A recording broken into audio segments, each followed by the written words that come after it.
Selamat sore Bapak, Ibu, dan rekan-rekan civil engineer sekalian.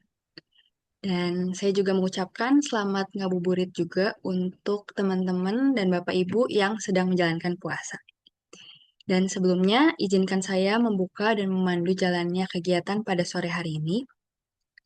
Perkenalkan, nama saya Agnes Christina, dan pada kesempatan ini saya akan bertugas sebagai moderator.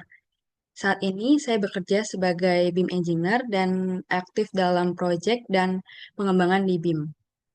Dan saya juga mengucapkan terima kasih untuk Bapak Ibu yang telah hadir dan meluangkan waktu untuk bergabung dalam webinar sore ini.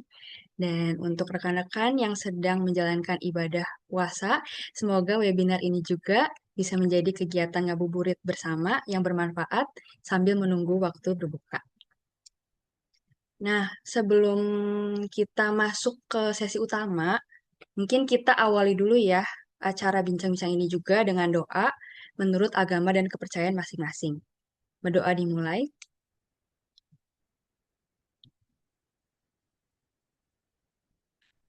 berdoa selesai. Oke, acara ini diselenggarakan oleh ICCI dan mungkin buat beberapa orang ada yang masih kurang familiar atau masih baru pernah dengar ya ICCI itu apa. Nah, mungkin dari panitia boleh bantu share screen. Ya, jadi kita akan menerangkan ya sebenarnya itu ICCI itu apa. Nah, ICCI itu sendiri itu adalah Indonesian Community of Civil Engineer dan ini adalah sebuah komunitas yang menjadi wadah para insinyur sipil di seluruh Indonesia untuk belajar, berkarya, dan berbagi guna memajukan insinyur sipil internasional. Nah, kita juga akan berkenalan ya dengan visi dan misi ICCI itu sendiri. Dari visi ICCI yaitu membina anggota ICCI yang sadar dharma bakti dalam penerapan ilmu pengetahuan, teknologi, dan peran aktif di masyarakat. Sedangkan untuk misi ICCI yaitu membina insinyur sipil menjadi tercapainya pribadi yang berbakti kepada masyarakat, mengembangkan potensi kreatif dan ilmiah secara berkelanjutan, dan mempelopori pengembangan ilmu pengetahuan dan teknologi untuk kepentingan masa depan umat manusia. Dan yang terakhir, terlibat aktif dalam upaya pemecahan masalah sosial dan kebangsaan di bidang teknik sipil. Nah, kita juga akan berkenalan nih, siapa sih founder dari ICCI itu sendiri atau inisiator pembuat ICCI. Nah, di sini kita pertama ada Bapak Tri Setiono, lalu di sini ada dari Bapak Tri Adita Nugraha, lalu ada Pak Iwal Islamuddin, lalu Pak Omar Perpati, Pak Teguh Joko, Pak Erizal Mohi, lalu Pak Azhar Yusuf R, Pak Novande Avilion, Pak Fatkul Amin, Pak Alvin Catering Alhamda berapa persennya? AM, lalu ada Pak Muhammad Faisal. Cukup nggak semalam biasanya kalau di sini? Oke, kita juga akan berkenalan dengan admin timnya ya. Di sini ada Pak Novan De Avilion, Pak Fatul Amin, Pak Alvin Alhamda AM, dan Bu Fania Novianti. Nah, kalau kita pengen tahu juga nih supaya kita tahu dan update terus tentang acara-acara ICCI selanjutnya yang kita pastinya tahu juga ya kalau setiap program ICCI itu pasti bermanfaat dan pasti membuka wawasan baru kita. Jadi Bapak Ibu bisa mengikuti, memfollow, memantau infonya di berbagai akun sosial media ICCI. Di sini ada dari Instagram, ada dari YouTube, dari X, dari Facebook, dari LinkedIn, dan berbagai sosial media lainnya. Gitu. Nah, pada kesempatan kali ini, kita akan berdiskusi dan berbagi wawasan mengenai From Ground to Tunnel, Basic Engineering Design Phase with 2D Frame Analysis. Gitu. Topik ini pasti sangat menarik dan relevan ya. Buat saya sendiri juga sangat menarik sih, saya tertarik. Dan juga khususnya buat para praktisi dan akademisi di bidang teknik sipil, terutama yang berkaitan dengan geoteknik, perancangan terowongan, serta analisis dalam proses desain tunnel. Nah, topik ini sendiri akan dibawakan langsung oleh Bapak Rizal Mutawaf Al-Fatah ST, yang saat ini bekerja sebagai Civil Tender Engineer dan Freelance Geotechnical Structure di PT Ulan Buana Engineering. Mungkin kita say hi dulu ya sama Pak Rizalnya. Boleh, selamat Selamat sore Pak sore. Rizal. Iya, Mas. terima kasih ya Pak sudah mau meluangkan waktunya di hari ini. Ya, Gitu. Oke, nah kita mungkin akan berkenalan lebih dalam juga ya dengan speaker kita, Pak Rizal. Jadi Pak Rizal ini punya education qualification bachelor degree civil engineer di University of Jember. Dan Pak Rizal punya berbagai experience dan pengalaman proyeknya. Di antaranya saat ini menjadi civil marketing engineer di PT Ulan Buana Engineering. Lalu pernah juga menjadi civil design engineer di PT Grifindo Biotekno Indonesia. Lalu pernah menjadi Assistant Beam and Schedule Control Doho International Kediri Airport Project di PT Eskapindo Matra. Lalu pernah juga menjadi Technical Support Essay Laboratorium Soil Mechanics di PT Freeport Indonesia. Dan juga pernah menjadi Lecturer Assistant of Geometric Highway di University of Jember. Ya, jadi kita pasti menunggu-nunggu ya dengan pengalaman ini dan pasti tertarik juga dengan pembahasan yang akan dibawakan oleh Pak Rizal sendiri. Nah, mungkin tanpa menunggu lama-lama lagi, kita akan ke topik utama. Jadi kita persilahkan kepada Pak Rizal untuk menyampaikan paparannya. Ya, silakan baik. Pak Rizal. Terima kasih. Bagus. Ya, Selamat sore Bapak Ibu.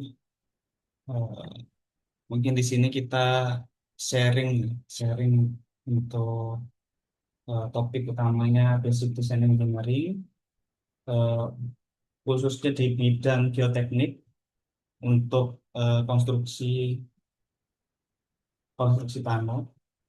Jadi secara garis besar, ini saya share screen. Udah muncul ya Bapak Ibu? sudah muncul, Pak. Ya. Secara garis besar, mungkin nanti kalau ada pertanyaan dan masukan bisa bisa via chat atau mungkin di akhir setelah saya presentasi dapat juga ini untuk sesi pertanyaan. Yes. Untuk untuk yang pertama dari desain basic desain engineer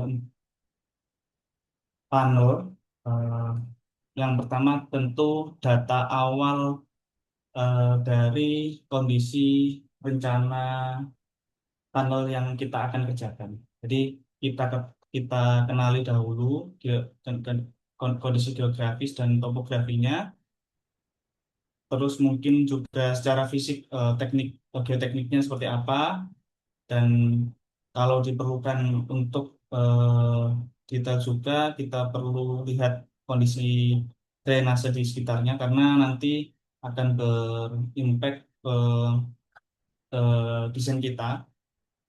Misalkan kalau di area sekitar memang susah air, tentu kan muka airnya dia juga bisa bisa dimungkinkan rendah dan tidak kalah pentingnya juga lapisan tanah di surface-nya itu apakah memang sudah batuan atau mungkin lempung karena itu juga menentukan pemilihan metode atau tipe tunnel kita. Nah, untuk syarat-syarat yang kita pakai, kita bisa mengacu ke peraturan peraturan Menteri PU nomor 19. Untuk terowongan harus dilengkapi beberapa fasilitas, salah satunya drainase, kemudian utilitas, dan juga eh, aliran udara. Nah, ini untuk sistem aliran udara ada ketentuan lagi karena bersinggungan dengan banyaknya kendaraan yang melalui. Kemudian juga ada fasilitas untuk kendaraan darurat juga dan penerangan jalan umum. Kemudian yang kedua juga pelandaian jalur di terowongan. Oh ya, mungkin sebelum ke situ, eh, mungkin saya terlewat.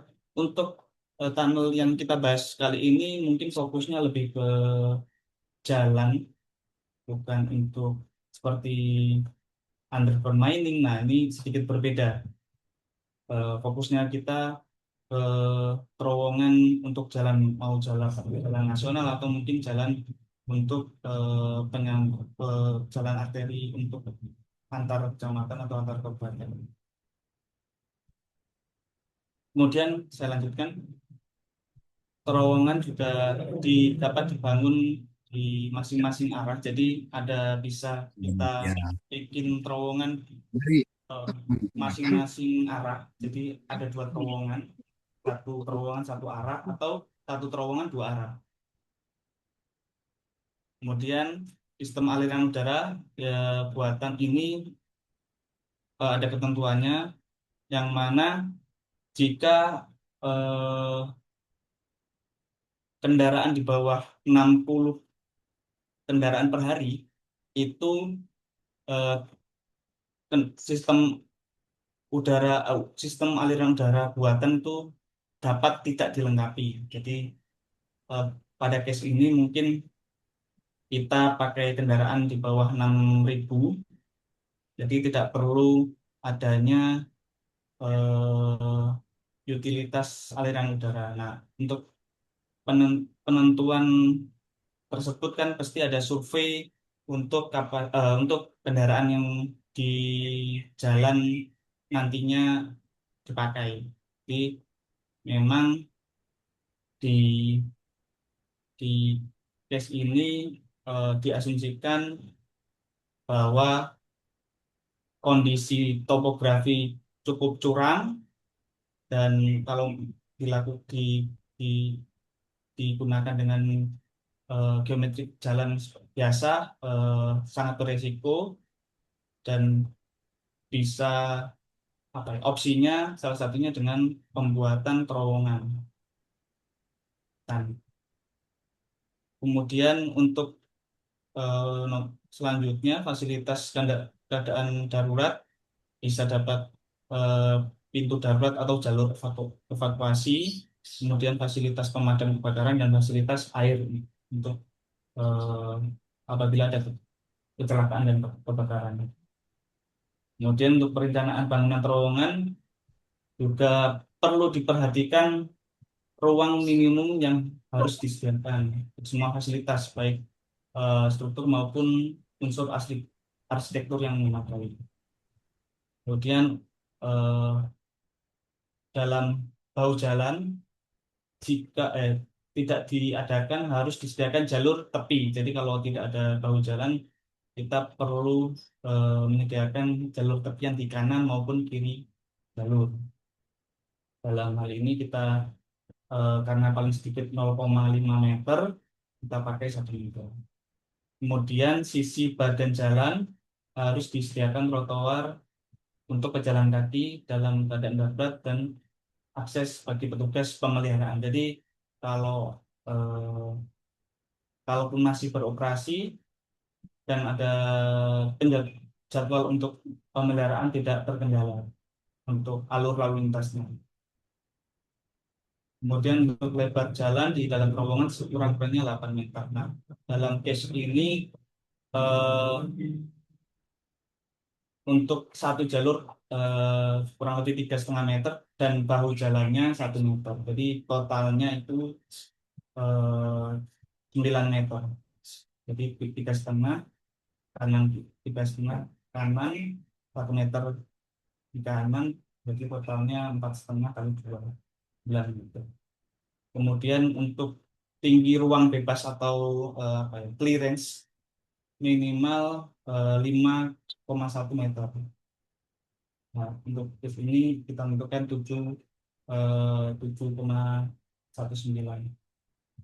Sebenarnya penentuan clearance ini juga melihat dari diameter terowongan yang nanti kita akan rencanakan.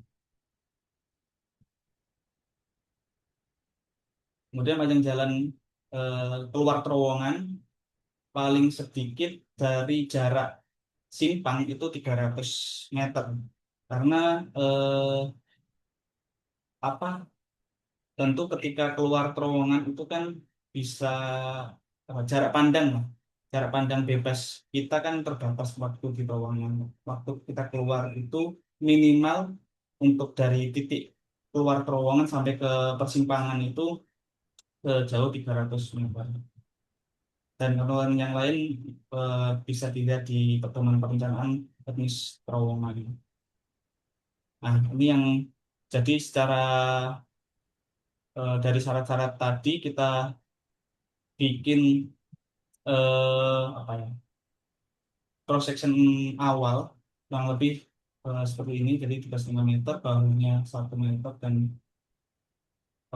jalur tepinya 1,79 meter.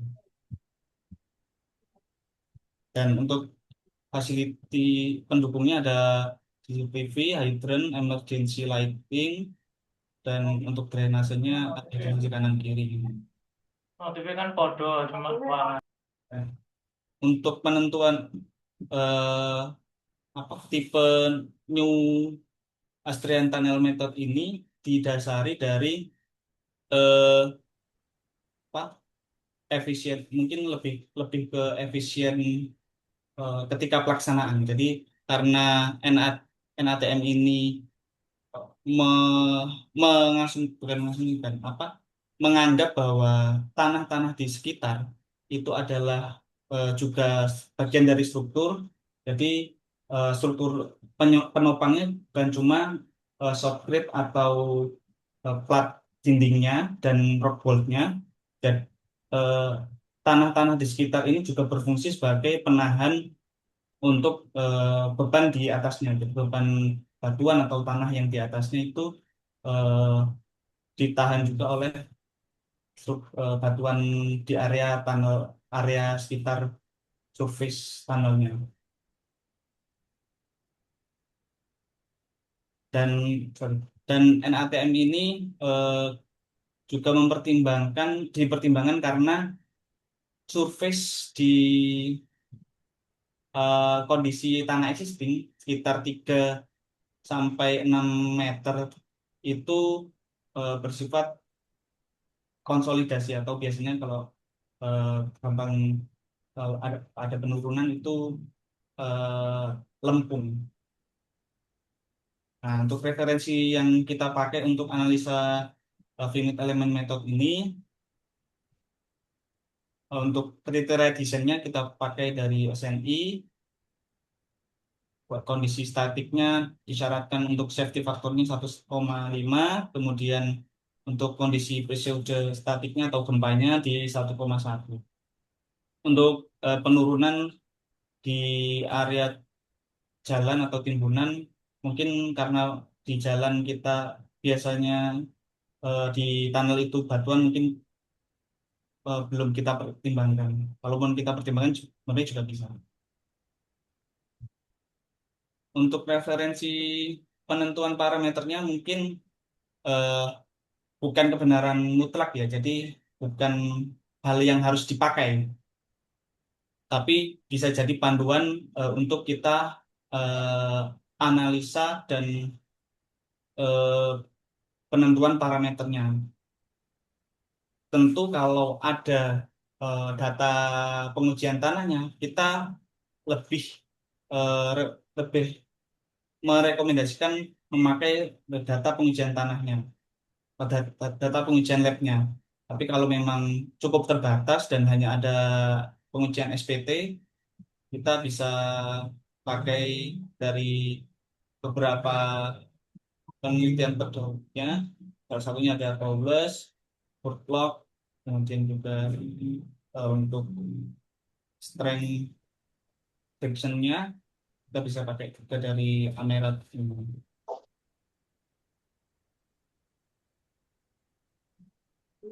Ini juga ada dari Braja MDAS untuk penentuan gamma sat, gamma unsaturated-nya.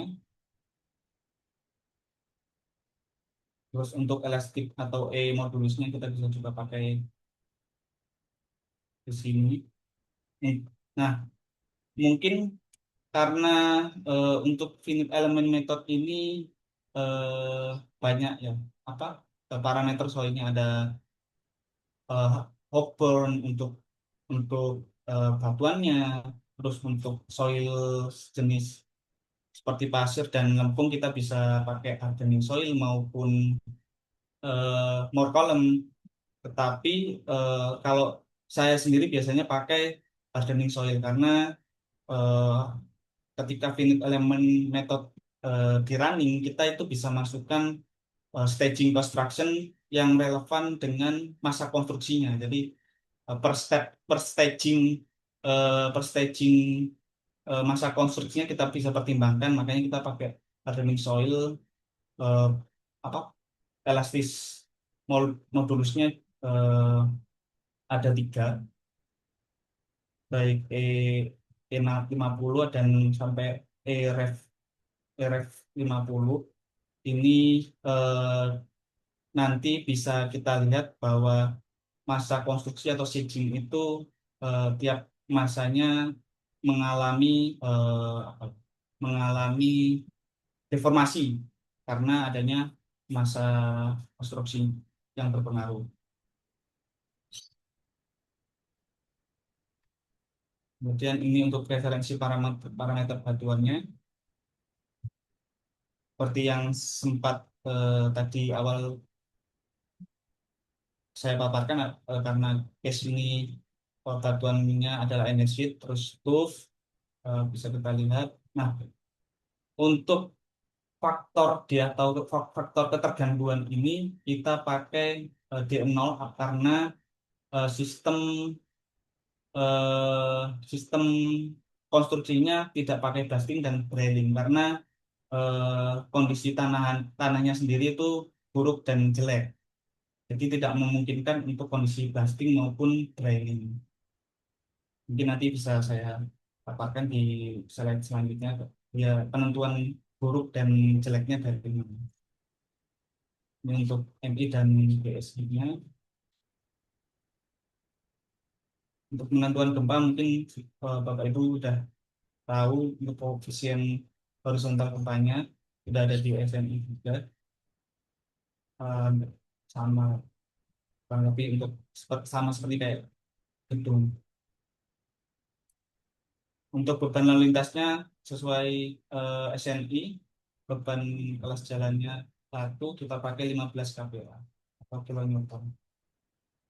Ya, mungkin selanjutnya untuk collect atau pengolahan data tanahnya. Jadi cara geometri untuk apa topografi di yang area rencana tunnel kita seperti ini. Jadi panjang tunnel kita kurang lebih 204 meter dan jarak surface tertinggi dengan heading tunnel 48 meter atau ya hampir 50 meter.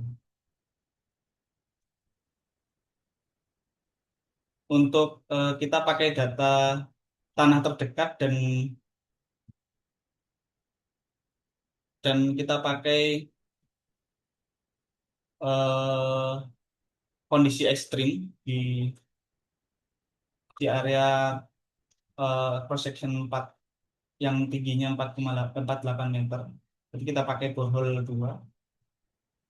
Nah, di borehole 2 kita buat stratigrafi, kita olah data cross sectionnya dan dari data pengujian tanahnya kita bikin perlapisan karena ini akan memudahkan kita untuk melakukan analisa di finite element methodnya. Pembagian lapisan ini tentu melihat kondisi soilnya ya.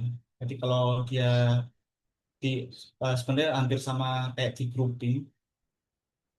Jadi kalau batuan vulkanik dan mempertimbangkan nilai eh, NSPT-nya. Jadi grouping atau pembagian lapisan stratigrasinya itu kita lihat eh, tanahnya seperti apa dan SPT-nya. Jadi untuk geometri di area kritis kita temukan ada 8 lapisan atau terbagi 8 lapisan. Perhitungan parameternya kurang lebih seperti ini. Ini semua perhitungannya basicnya dari korelasi sebelumnya, korelasi kayak Braja das dan sebagainya, termasuk untuk batuannya. Sehingga didapatkan dari masing-masing lapisan untuk parameter nanti yang kita pakai untuk frame analisis kurang lebih seperti ini. Nah, ini parameter yang em, bisa menentukan kondisi batuan kita apakah baik atau buruk. Nah, ini dari hasil eh, boring SPT kita. Nah, mungkin kalau dilihat di sisi kanan, kondisi visualnya kan cukup hancur ya, karena ini pakai boring biasa. Nah, kalau tunnel atau mungkin kondisi batuannya itu lebih direkomendasikan pakai eh, core drilling yang tipe diamond itu diamond, karena mengantisipasi sampel-sampel waktu kita drilling itu hancur. Jadi data yang data yang kita dapatkan itu lebih bisa mempresentatifkan eh, kondisi tanah dan batuan kita kalau kita pakai drilling diamond. Nah, pada kondisi borehole 2 ini ada beberapa yang cukup panjang sekitar 12 meter. Jadi yang terpanjang itu 12 meter. Kita ambil dari data coring atau dari drilling tersebut untuk penentuan RPD dan RMR. Nah, RMR ini eh, parameter yang apa ya, sangat-sangat penting khususnya eh, untuk konstruksi tunnel. Jadi penilaian batuan untuk tunnel itu di desain tunnel itu sangat penting. Nanti bisa menentukan parameter untuk dindingnya tebalnya berapa, terus rock bolt panjangnya berapa, itu hanya dari RMR ini, penentuan apa klasifikasi penilaian RMR ini. Nah, kemudian eh, kita lihat dari penilaian dan pembobotannya, karena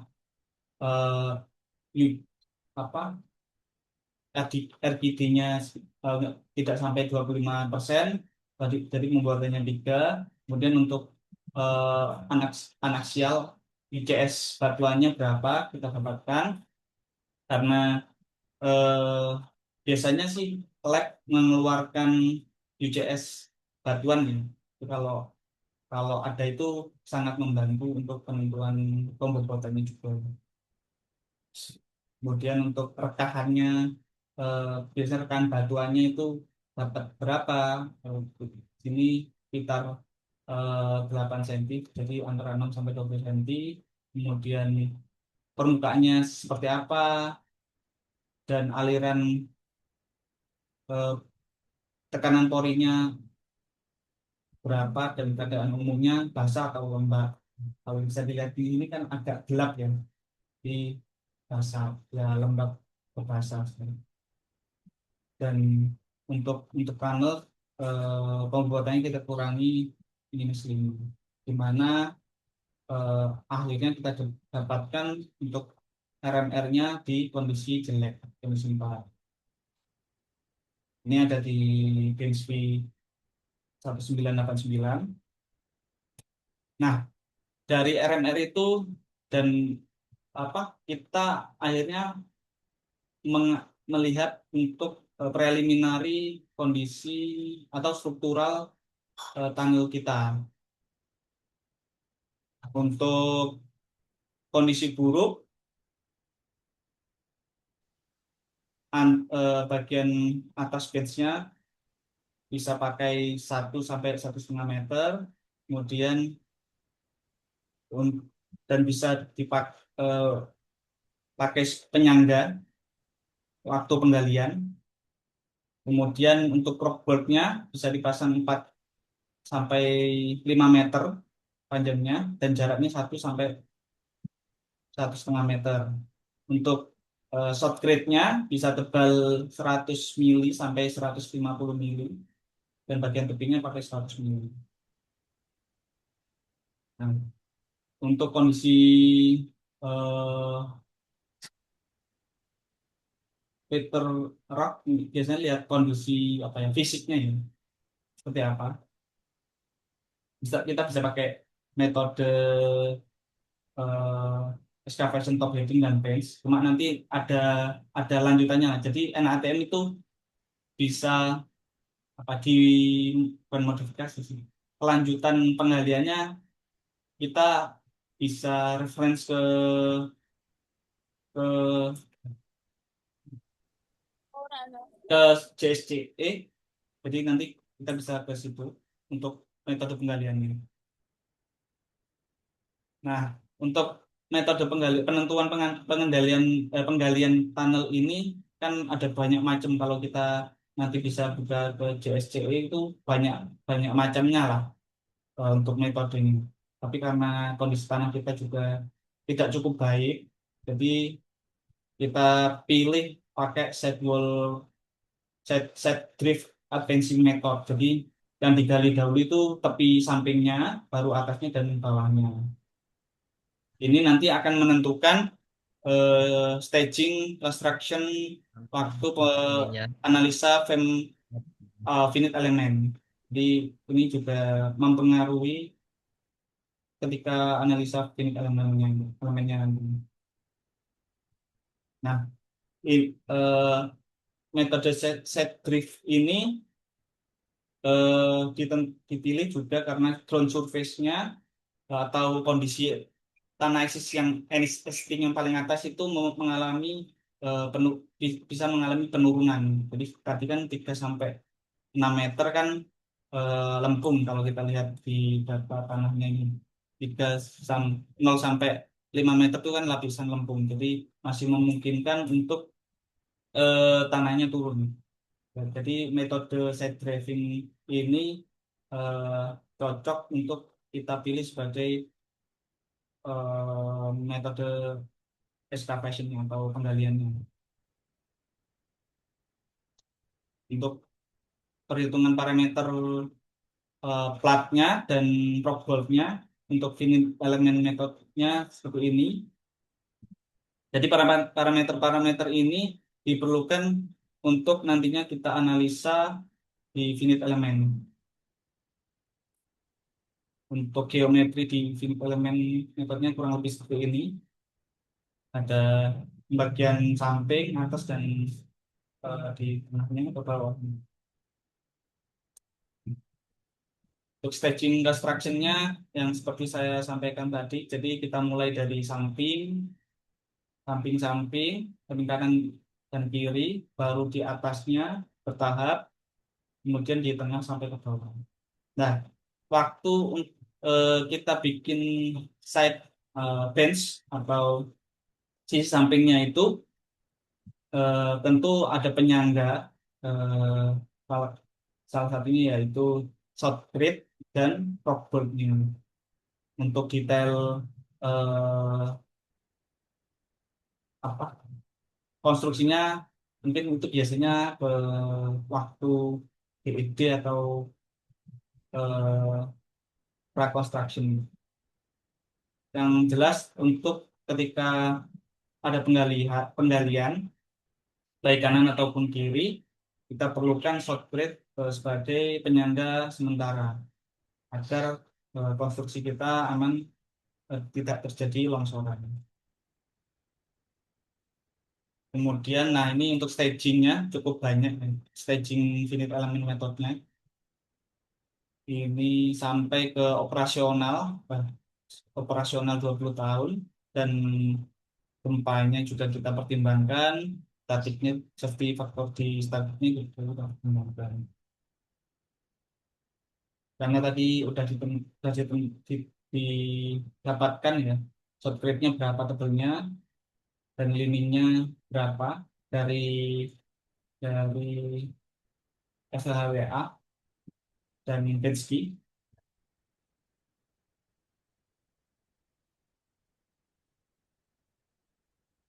Nah, ini untuk hasil analisa finite element metodenya. Jadi tiap jadi, konstruksi tunnel itu, eh, kalau kondisi kritisnya itu bukan waktu operasionalnya, tapi waktu eh, construction biasanya. Kita bisa lihat ya, ini relevan dengan hasil analisa kita ya. Di step 1 di angka 8, kemudian step 2 yang sisi kanan kirinya kita gali itu di 1,5, tapi masih di atas 1,5, jadi kondisi statiknya masih terpenuhi. Ini untuk step 3-nya 1,581 karena udah mulai aktif dari lini maupun keberadanya, sampai ke operasional 1 tahun dan 20 tahun. Ini safety faktornya udah mulai settle di 1,8, dan waktu kondisi gempanya itu, kalau kita lihat, eh, memang variatif ya, dari 1,3 sampai ada yang 1,9. Nah, cuma yang di 1,3 ini kan, kalau finite element method tuh menganalisanya secara keseluruhan, jadi tidak fokus di tunnelnya aja. Kalau lihat karena gempanya arah arah plus, kita lihat malah yang kritisnya di area lerengnya, lereng kondisi existing. Tapi kalau udah di gempa arah X-min, ini mengarah ke tunnelnya, cuma masih di atas 1,1 semuanya untuk gempanya. Nah, untuk strukturnya, struktur eh, platnya maupun rock boardnya, kan kita tentu eh, bukan cuma dapat tebalnya ya, tebal tebal platnya. Kita memerlukan untuk penulangannya seperti apa. Nah, penulangan itu kita bisa dapatkan dari gaya-gaya yang bekerja, yang terjadi plat-plat yang menyangga tunnel ini, kita bisa dapatkan dari finite element metodenya, yang mana yang paling kritis di kondisi gempa sekitar 106 kilonewton meter, dan di sisi samping-sampingnya ya.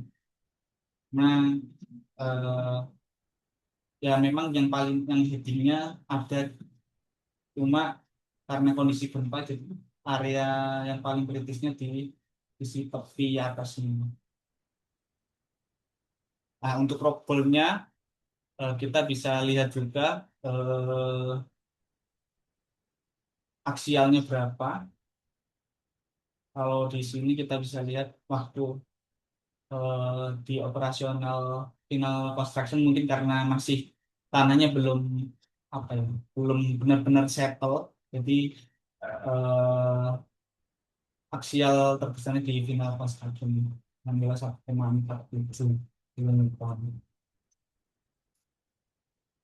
Jadi akhirnya kita dapat kesimpulan dari penentuan FHWA untuk short grade dan liningnya dengan tebal sekian, dan diameter rock bolt-nya diameter 20 cm, 20 mili, panjang 4 4 meter, dan spacingnya 1,5, dan didapatkan safety faktornya statik, yaitu yang paling kritis 1,5, kemudian 1,3 untuk kondisi gempanya, dan untuk top bolt dan platnya momen maksimalnya di 106, dan top boltnya aksialnya atau tarik atau tekannya di 1,47. Mungkin itu Bapak Ibu mungkin ada pertanyaan di atau diskusi bersama dipersilahkan. Oke, terima kasih ya Pak Rizal untuk pemaparannya sangat menarik. Karena menurut saya pribadi juga di Indonesia masih tidak terlalu sering atau jarang ya mengenai pembahasan tunnel gitu. Nah, mungkin kita masuk ke sesi tanya jawab. Di sini kalau saya lihat chat udah beberapa ada penanya gitu ya. Nah, mungkin kita dari atas dulu. Untuk Pak Fendi, kira-kira ada mau menyampaikan langsung pertanyaannya mungkin ya kepada Pak Rizal supaya bisa lebih jelas. Bisa langsung open mic-nya dan open cam boleh Pak? Kalau bisa.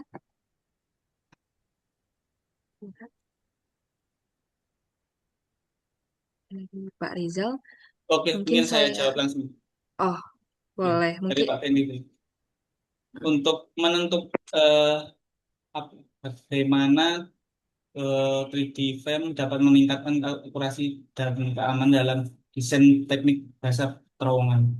Jadi yang paling kritis dalam analisa finite element itu adalah parameternya, parameter soil maupun batuannya. Nah, ini jadi dasar fondasi kita untuk keakurasian dan keamanan. Jadi kalau kita engineering kan optimalisasi desain ya. Nah, semakin optimal desain kita, semakin secara cost juga tidak tidak keluar banyak, secara kualitas juga tidak atau mampu menahan dengan kondisi-kondisi yang ada. Nah, itu berasal dari fondasi parameter parameter parameter soil maupun tanahnya.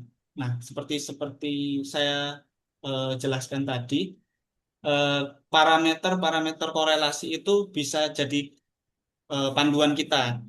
Akan tetapi eh, kalau memang ada data lab yang lengkap, itu akan sangat membantu.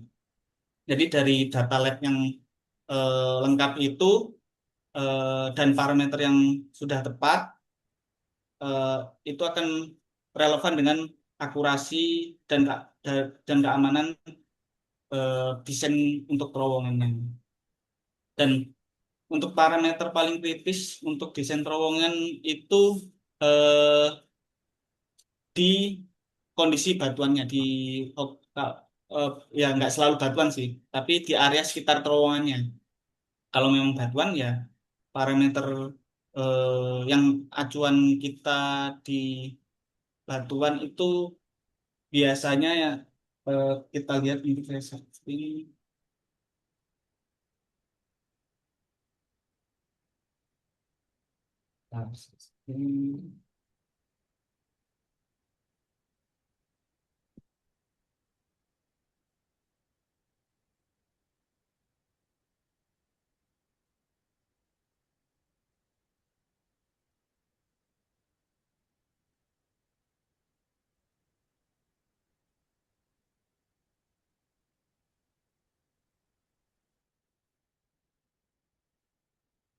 Ya, untuk di batuan tuh yang paling kritis itu ada dua, yaitu modulus elastisnya.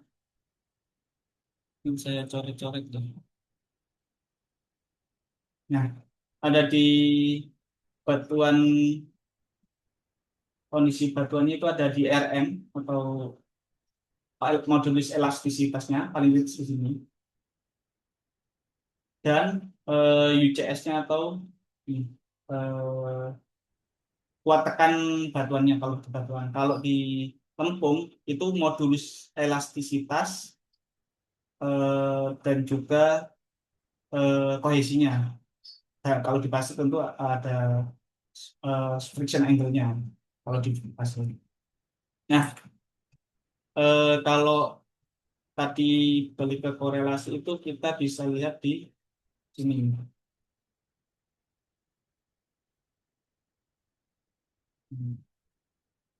Nah, untuk modulus elastisitasnya kan kalau korelasi kan kita bisa pakai ini ya. Tapi kalau eh, apa untuk kondisi yang lain kayak ketergangguan itu tergantung konstruksinya. Jadi yang paling kritis itu di modulus elastisitasnya dan kuat tekan batuan.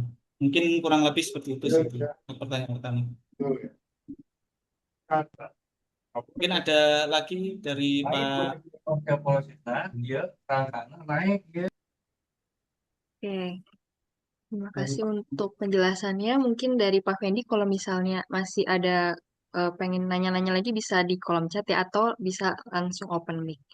Mungkin kita lihat ada banyak lagi nih pertanyaannya. Kita langsung lanjut dulu kali ya, sambil eh, menunggu mungkin kalau ada respon dari Pak Fendi.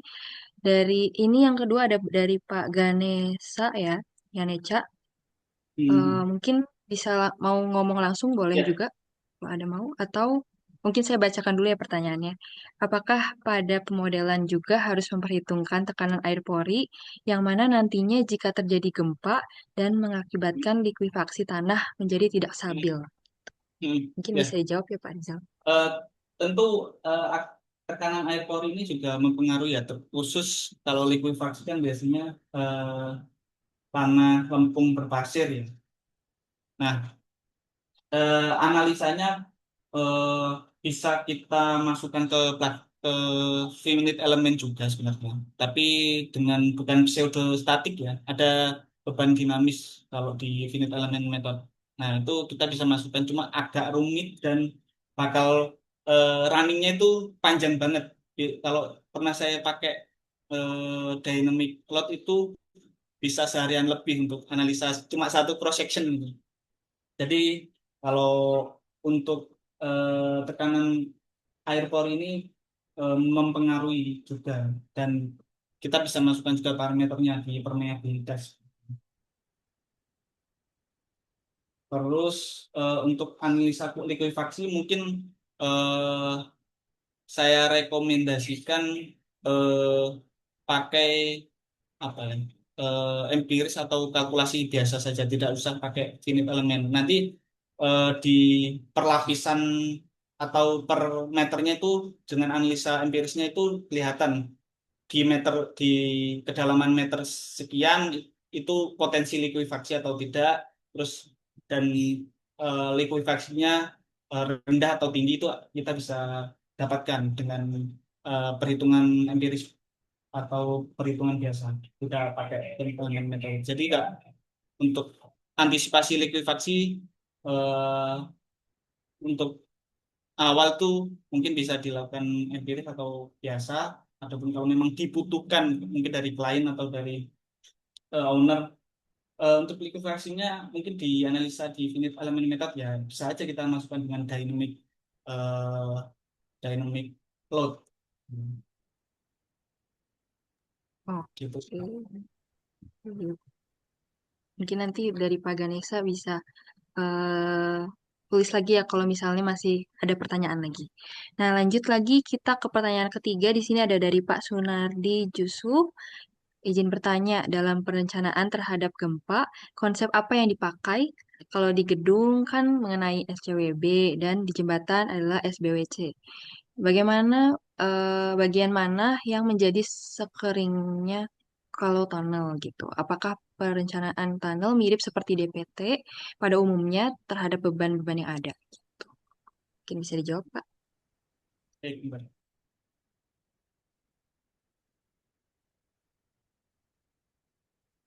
Jadi kalau untuk dalam tunnel ini karena ini masih basic design juga ya.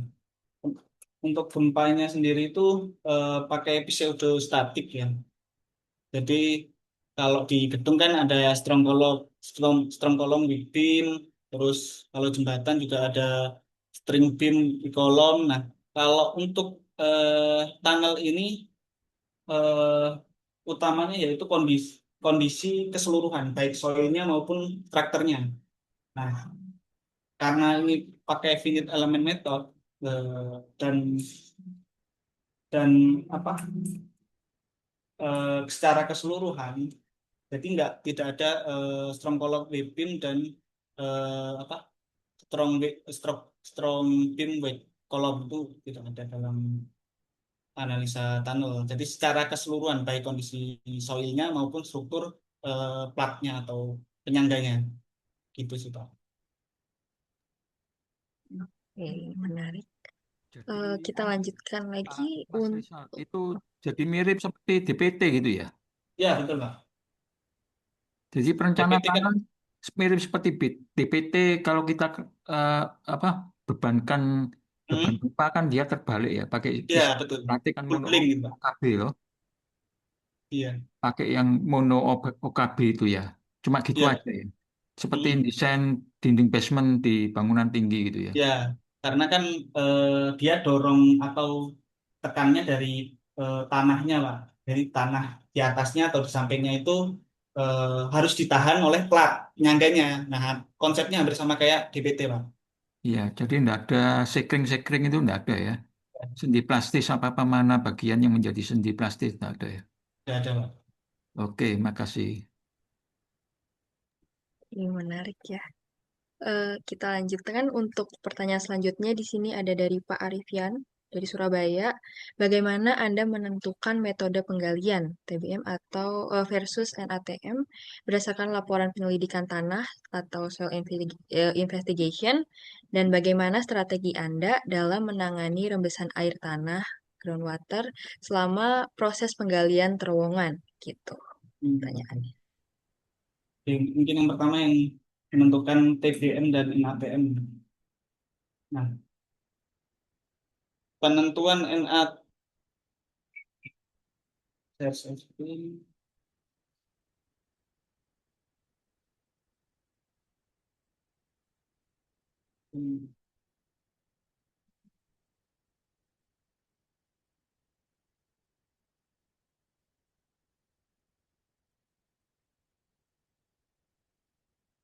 sebenarnya saya sudah ringkas penentuan TBM sama NATM.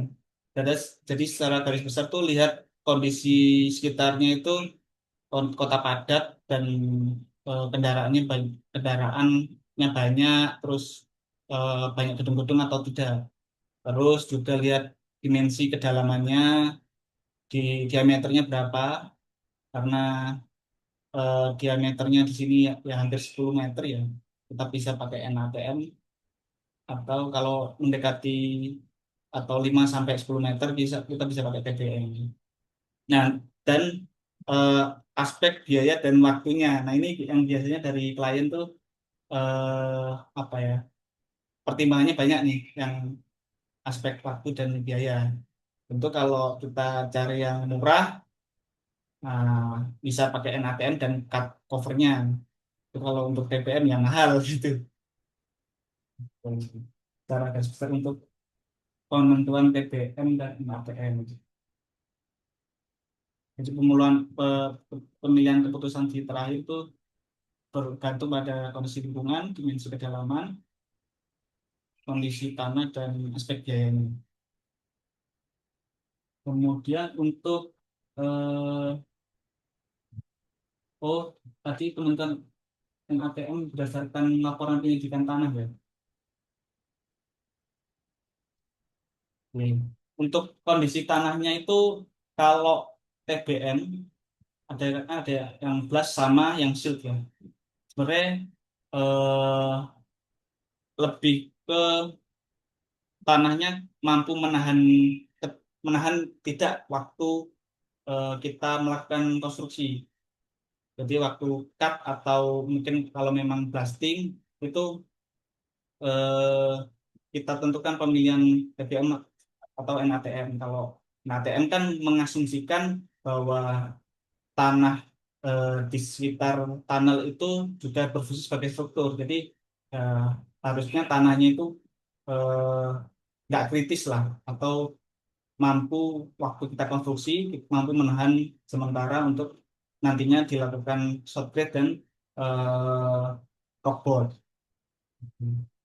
Kemudian untuk strategi nanti rembesannya. Untuk rembesan air di bawah tanah atau terowongan itu biasanya dilakukan eh, dengan cara salah satunya adanya geotek geotekstil ya. geotekstil yang eh, nggak rembes atau bisa rembesannya kecil itu kan geotek woven. Nah, kita bisa mengantisipasi dengan pemasangan setelah shot grade, rockboard, dan itu kita pasang geotek wovennya dan sampai ke bawah itu ada pipa untuk pengaliran ke drainasenya. Nah, setelah setelah geotek tersebut baru kita install atau adanya lining plat utamanya gitu, untuk menangani rembesan air ini. Mungkin begitu. Mungkin ada lagi dari Pak Alfian. Alfian. Untuk Pak Arfian, kalau misalnya masih ada pertanyaan lanjutan, juga bisa langsung open mic ya, gitu. Dan sambil nunggu, misalnya kita lanjut lagi, karena di sini masih banyak pertanyaan ya, kita lihat ternyata cukup menarik soal ini topiknya. Jadi kita lanjut ke Pak Robi yang saat ini ada di rumah nih katanya. Izin Hmm, bertanya, Kak, bagaimana menerapkan kondisi geologi di mana terdapat join-join atau kekar batuan pada kondisi terowongan yang ditinjau pada model FM yang kita buat gitu. hmm, oke. Kondisi kayak gini. Ini join tekan berarti lebih ke geologi. Waduh. Kalau secara mungkin secara visual aja ya.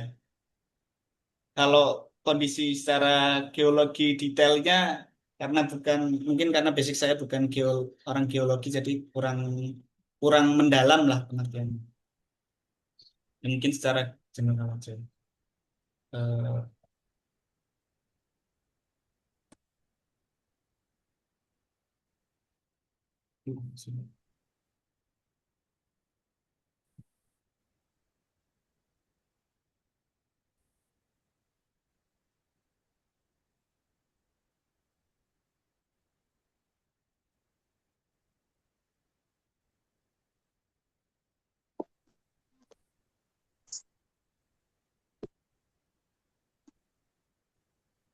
Jadi kalau dilihat secara visual itu batuan yang joinnya solid itu rekahannya itu cukup minim gitu. Jadi kalau kalau tetap berdasarkan data pengujian drilling atau coring ya. Kalau enggak, kalau secara visual eh, visual maksudnya dari tanpa pengujian drilling itu nggak nggak bisa sih. Kecuali dari geolistrik ya geolistrik kan kita lihat juga kondisi tanahnya ya. Nah, kondisi tanahnya itu kalau banyak rekahannya dan airnya itu kan otomatis otomatis rekahannya banyak gitu. Kalau geolistrik ya, kalau geolistrik kan nggak perlu ada sampai ke bawah. Nah, itu kalau geolistrik cuma cuma secara pembacaan data saya kurang kurang lihat gimana ya. Tapi kalau dari kondisi geolistrik itu bisa dilihat kalau apa rekahannya banyak itu artinya air yang berjalan di batuan atau tanahnya itu apa signifikan lah katanya untuk aliran airnya bisa juga tapi kan itu tidak 100% bahwa itu batuan kita nggak tahu nih dia batuan karena apakah batuan apakah memang tanahnya itu pasir itu kan kita nggak 100% bisa disimpulkan lah makanya perlu koreksi untuk pengujian tanahnya salah satunya dengan coring tapi tidak bisa ditentukan satu pengujian aja. Mungkin secara geologinya mungkin saya kurang paham ya karena basicnya mungkin bukan ke geologi sih. Mungkin itu Pak Ardian, mungkin ada pertanyaan bisa ini Hmm.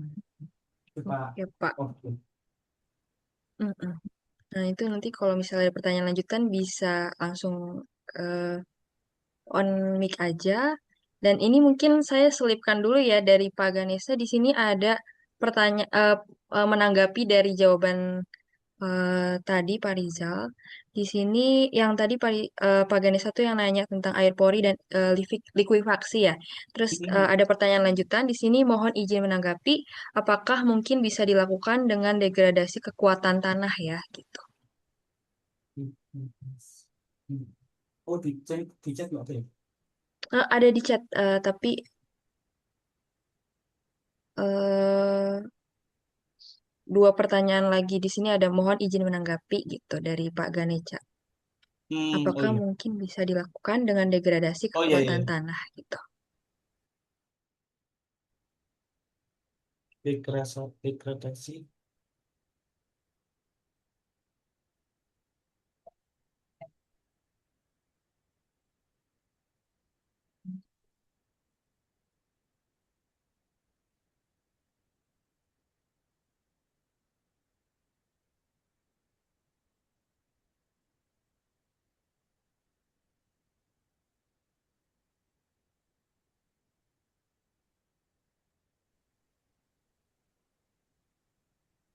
Untuk penentuan angka porinya, Bu. Sorry, tekanan porinya ya.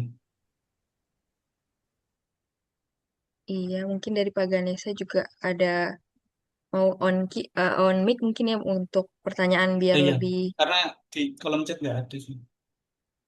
oh Oh iya, ini ada. iya supaya lebih jelas pertanyaan mungkin Pak Ganesha mau kalau mau on mic juga boleh ya gitu.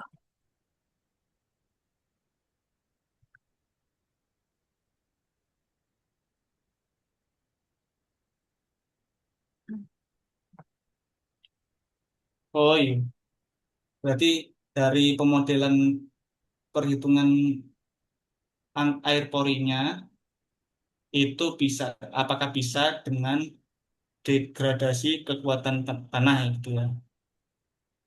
Iya betul.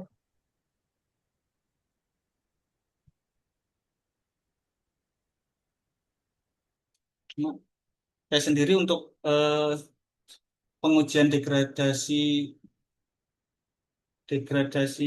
tanah ini belum pernah melakukan sih, Bang. Coba mungkin nanti saya tampung dulu ya, ambil ini. Oke, baik. Mungkin kita lanjutkan pertanyaan selanjutnya ya, karena cukup banyak juga ini. Selanjutnya di sini ada dari Ibu Jasmine Islami dari alumni Teknik Sipil Universitas Jember 2018. Assalamualaikum Mas Rizal.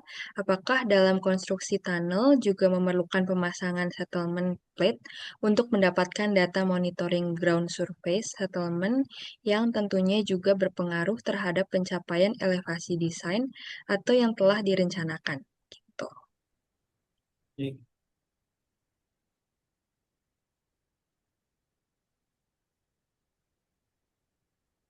Ya, untuk settlement plate kan biasanya di timbunan ya. Nah, cuma settlement plate itu dipasang di bawah timbunan. Kalaupun di atas, kalau di ground ground atau di bawah itu lebih ke defleksi top headingnya. Jadi top heading terowongan itu kita bisa pakai eh, apa instrumen biasanya, instrumen untuk pengecekan defleksinya. Nah, kalau kalau untuk settlement plate sendiri sejauh ini dulu waktu di bandara pun tidak untuk tunnelnya, tapi lebih ke timbunannya. Jadi kalau untuk terowongan itu defleksi di top headingnya atau di sisi-sisi tunnelnya itu apakah melebihi dari rencana atau enggak. Jadi bukan ke settlement plate kalau untuk tunnel. Tunnel jadi lebih ke instrumen defleksinya itu Mbak Jasmine. Hmm, Mungkin kalau dari eh, Ibu Jasmine ada tanggapan juga langsung boleh ya, langsung on mic boleh atau di chat juga. Kita lanjut dulu ya, mungkin di sini selanjutnya ada dari Pak Robi lagi. Di sini izin bertanya kembali Kak, bila metode atau stage konstruksi yang dilakukan dengan metode blasting atau peledakan, apakah hal ini bisa dilakukan dalam pemodelan? Atau hal ini dapat dilakukan dengan mereduksi shear strength dari batuannya?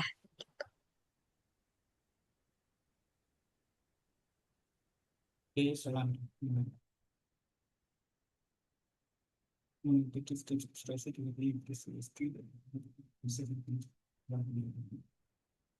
Kalau untuk metode blastingnya sendiri itu bisanya itu memberi beban apa ya, beban dinamisnya.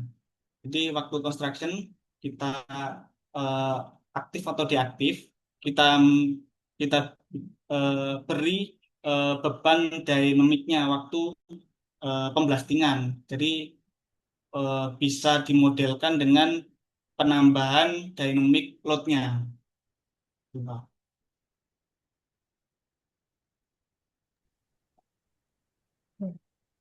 Hmm. Coba kita lihat lagi ya, di sini juga masih ada pertanyaan lagi dari selanjutnya ada dari Nafisa ya, di sini alumni Teknik Sipil UMI 2021. Izin bertanya Kak, dalam proses konstruksi tunnel terowongan, sejauh mana efektivitas pemasangan settlement plate dan survei settlement point dalam memantau profil settlement through palung penurunan secara real time. Selain itu, bagaimana korelasi antara data ground surface settlement tersebut dengan pengendalian loss of ground atau kehilangan volume tanah untuk memastikan bahwa deformasi yang terjadi tidak melampaui ambang batas toleransi yang dapat mengubah elevasi desain struktur atau merusak infrastruktur di atasnya. Ini hampir sama dengan Mbak Jasmine sebenarnya. Eh, kalau eh, kalau di atas panel kita ada struktur mungkin atau juga eh, bangunan yang lumayan gede ya, itu juga kita bisa sebenarnya untuk settlement plate ini juga kita bisa ada, ada di surface-nya.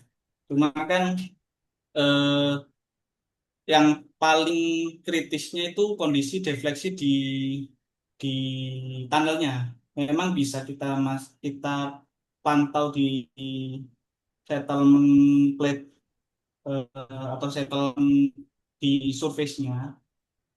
Tetapi kan kondisi penurunannya itu eh, bukan di surface saja, tapi dari keseluruhan dari heating tunnel sampai ke surface-nya. Jadi perlu ada dua dua korek data kalau kita memang fokus untuk eh, antisipasi struktur di atasnya. Jadi memang kalau memang diperlukan ya pemasangan settlement plate di atas itu tidak tidak apa-apa, nggak ada masalah. Tapi yang jelas di tunnelnya sendiri itu instrumen untuk monitoring defleksinya itu harus ada. Terus bagaimana korelasi antara ground surface tersebut dengan pengendalian loss ground.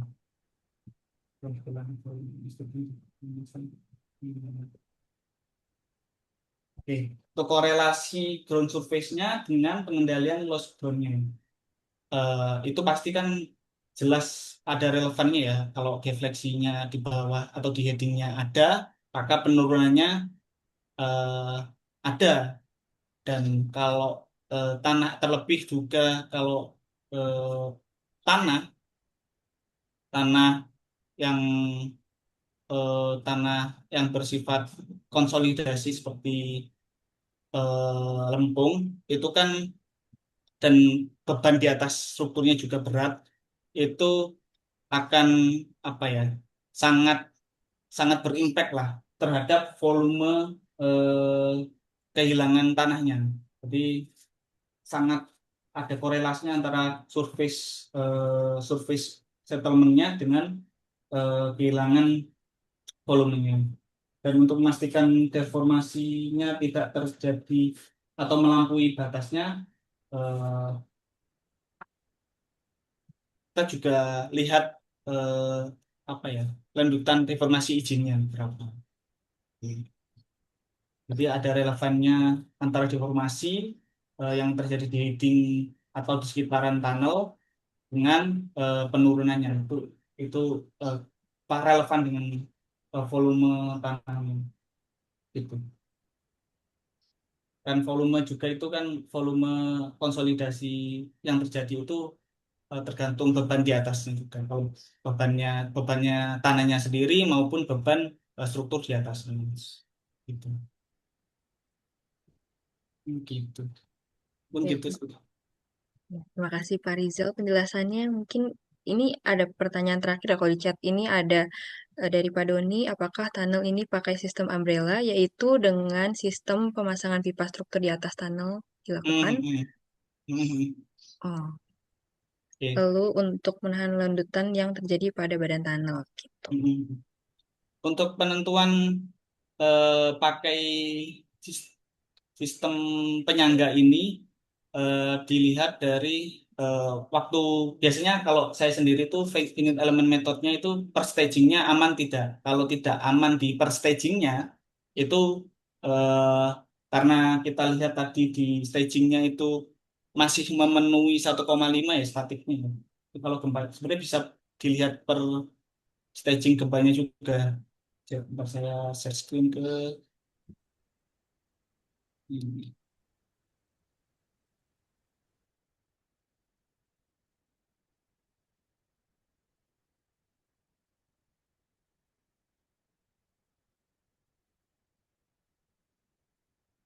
Nah, ini di masing-masing staging itu secara safety factor eh, tidak lebih kurang dari 1,5. Jadi sistem umbrella atau yang ada di headingnya itu eh, belum diperlukan. Tapi kan ini nanti di cross check ke gempa juga ya. Kalau waktu konstruksi ternyata ada gempa kan bisa failure atau roboh. Nah, ini cuma di sini belum saya tambahkan. Terima kasih koreksinya dari Pak Doni. Untuk staging di masing-masing staging waktu konstruksi perlu ditambahkan kondisi gempanya juga. Tuh. Jadi tetap dilihat dari masing-masing staging, mau kondisi statik maupun gempanya, itu ada yang fail atau melebihi kurang dari safety factor yang ditentukan atau tidak. Kalau ada yang kurang dari safety factor yang ditentukan, ya kita perlu perlu sistem umbrella atau penyangganya. Nah, itu Pak Don. Nanti untuk materinya akan bisa. Ini yang masih terdegradasi.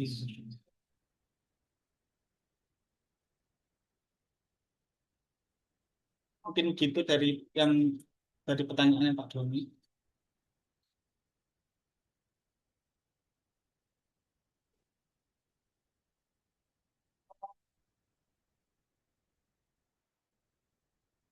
Oke, maaf ya tadi saya lupa unmute. Jadi kalau kita lihat nih pertanyaannya kalau dari chat sih udah semua ya kita dibahas sama Pak Rizal nih. Jadi nih kalau misalnya ada beberapa teman-teman yang masih mau nanya langsung bisa raise hand atau langsung on mic aja ya karena di sini mungkin ada sisa satu penanya lagi masih bisa nih. Habis itu kita bisa tutup sama-sama untuk webinar kali ini gitu. Jadi mungkin kalau misalnya masih ada pertanyaan nih gitu, masih bisa disampaikan nih sebelum kita tutup nih gitu.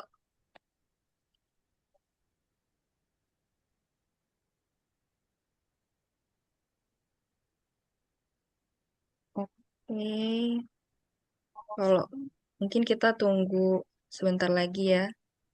Dan mungkin Mungkin yang eh, degradasi saya ini Bu, yang oh, tadi pertanyaannya Pak Danitza ya. Kalau saya baca-baca ya dari pengujian degradasi tanah, kekuatan degradasi itu kan integrasinya ke air porinya dan mensimulasikan ketidakstabilannya itu seperti apa terhadap likuifaksi. Eh ya me- mung- sangat mungkin sih Pak. Jadi kalau eh, kalau concernnya adalah likuifaksinya dapat terjadi atau enggak. Ya. Kan balik lagi ke air porinya. Air porinya kalau kalau karena lempung berpasir, potensi untuk likuifaksinya besar. Di pengujian degradasi juga juga membantu juga untuk mengantisipasi mengantisipasi potensi-potensi likuifaksi pada kondisi tanah kita. Itu sih Pak. Secara umum mungkin seperti itu Pak ya. Pak Teguh.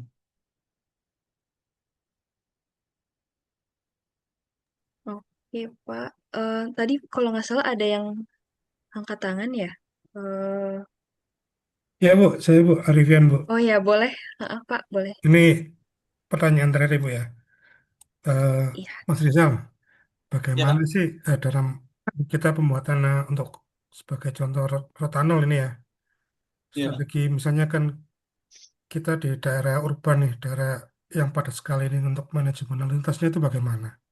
Jika kita Hmm. menggunakan model cut and cover untuk area perkotaan itu, Hmm. apakah cocok atau tidak? Oke. Terima kasih. Baik, Pak.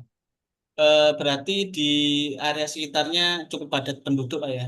Ya, betul, betul Pak. Hmm. Nah, untuk cut and cover atau penyangga ya, jadi cut terus juga ada penyangganya juga Pak ya. Nah, Betul, betul, itu mungkin sangat cocok sih Pak daripada dengan blasting atau drilling ya, karena kondisi sekitar itu ya meskipun ada sedikit kalau kalau kalau cutnya pakai breaker kan ada sedikit bising lah. betul. Mungkin pengantisipasian eh, kondisi sekitar di sampingnya itu lebih ke waktu apa ya pembagian waktu cut and cut cutting tunnelnya. Betul. Jadi mungkin tidak di waktu malam. Kalau waktu malam kan jelas area sekitar Ya, kan sing. banyak orang istirahat lah. Ya, Nah, eh, tentu juga eh, cut and cover itu kan lihat kondisi tanahnya juga. Kalau memang tanahnya memungkinkan cut cut aja tanpa ada cover penyangga ya it's okay. Dan dan apa ya? Kalau tanahnya keras banget kan juga agak susah nih untuk cutnya nih. betul, Itu mungkin lebih ke apa ya? Kalau kalau kalau memang mau nggak mau harus drilling ya gimana lagi? Apalagi itu bersinggungan dengan kondisi sekitarnya gitu. Pak. Jadi pertimbangannya ke kondisi tanahnya seperti apa. Kalau memang keras banget dan sekitarnya padat penduduk ya kita eh, nggak bisa ada opsi lain nih karena kan breaker nggak semua kapasitas breaker dapat apa ya mengcrack batuannya dan kalaupun bisa itu butuh waktu lama kalau dulu eh, waktu di bandara juga itu perbandingan antara blasting sama cut itu produktivitas cutnya itu lumayan signifikan sih memang. Cuma kita ngantisipasinya waktu blasting itu eh, di waktu jam apa ya jam kerja seperti jam 10, jam 11 atau jam 2 itu udah di stop nih. Setelah itu baru di breaker gitu sih. Antisipasinya seperti itu. Kalau memang opsinya tidak ada opsi lain sih. baik Mas Rizal, terima kasih. Oke, terima kasih Pak Rizal untuk semua tanya jawabnya tadi ya. Sangat menginspirasi dan tadi kita sama-sama udah belajar nih dari awal ya tentang dari preliminary, dari analisa tunnel, dari analisa geotekniknya sendiri sampai di akhir untuk tahap desainnya gitu ya. Saya banyak banyak baru dapat insight baru nih dan terutama saya juga tertarik juga bahwa yang paling penting di dalam tanah itu malah dari parameter soilnya ya, karena dia secara nggak langsung bisa menjadi strukturnya gitu ya. Itu menarik. Iya. Nah, mungkin sebelum kita lanjut nanti buat foto eh, untuk dokumentasi, mungkin dari Pak Rizal sendiri ada closing statement-nya mungkin untuk Iya. kita semua. Eh, mungkin konsep saya di sini. Tanah itu nggak nggak bisa diprediksi. Jadi tanah atau batuan itu nggak bisa diprediksi. Jadi parameter-parameter yang kita dapatkan itu jangan jadi satuan apa acuan paten. Tetap mengacu kita itu ke kondisi ke lab, ke pengujian fisiknya dan kalau mungkin seiring dengan eh, apa pengalaman kita di lapangan biasanya itu tahu karakteristik batuan dan tanahnya. Jadi nggak melulu soal korelasi ini paten harus pakai ini itu nggak jadi acuan paten kita, tapi tetap acuan ke pengujian fisiknya dan mungkin kalau memang ada pengalaman lebih bisa dipertimbangkan itu. Gitu sih. Oke, baik. Terima kasih banyak Pak Rizal untuk waktunya dan untuk pemaparannya. Dan mungkin kita sebelum kita akhiri, kita dokumentasi dulu kali ya. Mungkin dari teman-teman yang belum on cam, bisa on cam ya, kita mau dokumentasi. Nanti dibantu oleh panitia. Oke, bisa minta on cam ya buat teman-teman yang sekiranya bisa on cam gitu.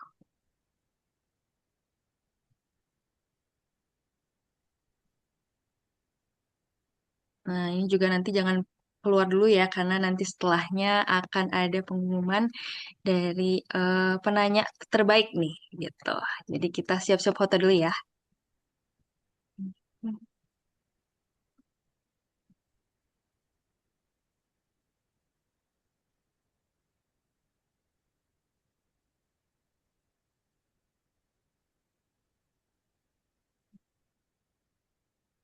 Oke, kalau kita lihat mungkin kita kasih waktu lagi ya, beberapa saat lagi, supaya lebih banyak yang on cam.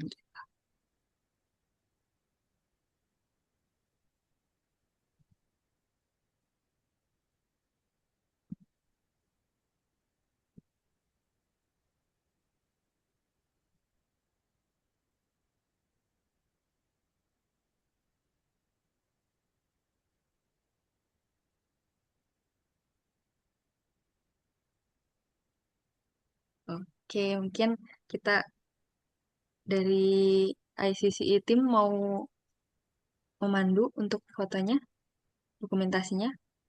Oke, untuk semua mari kita hitung ya. Satu, dua, tiga. Kita ada dua slide. Oke, untuk slide dua, satu, dua, tiga.